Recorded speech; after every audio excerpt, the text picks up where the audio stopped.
प्रिय श्रोता, स्वागत छ तपाईंलाई आजको रेडियो कविता यात्रामा। आज हामी एउटा विशेष कविता सुन्दैछौं। शीर्षक रिसाउने श्रीमती, भगवानको दोस्रो रूप। घरमा एउटा श्रीमती हुन्छिन्, ससाना कुरामा रिस गर्ने, झर्किने। कहिले हाँसोले घर उज्यालो पार्ने, कहिले तर्क गरेर मौनता तोड्ने। धेरैलाई लाग्छ उनी कठोर छिन्, तर होइन। उनी त वास्तवमै भगवानकै दोस्रो रूप हुन्।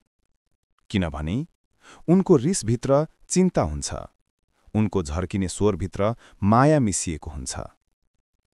जब उनी ससानो कुरामा रिसाउँछिन्, त्यो कमजोरी होइन, बरु सुरक्षा कवच हो। नकर, तिमी बिग्रन नपरोस्, तिमीलाई केही नहोस्। सोच्नुहोस् त, यदि श्रीमती कहिल्यै रिसिनन् भने पति बेफिक्रीमा हराउँथे, जीवनशैली अस्तव्यस्त हुन्थ्यो, स्वास्थ्य बिग्रिन्थ्यो। त्यसैले उनी कठोर होइनन्, बरु जीवनलाई सजगता दिने हात हुन्।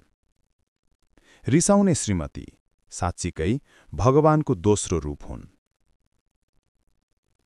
होस्ट, प्रिय श्रोता, यो थियो आजको कविता। आशा छ तपाईले पनि आफ्नै जीवनमा यसका भाव महसुस गर्नुभयो होला। धन्यवाद। फेरि अर्को कार्यक्रममा भेटौँला।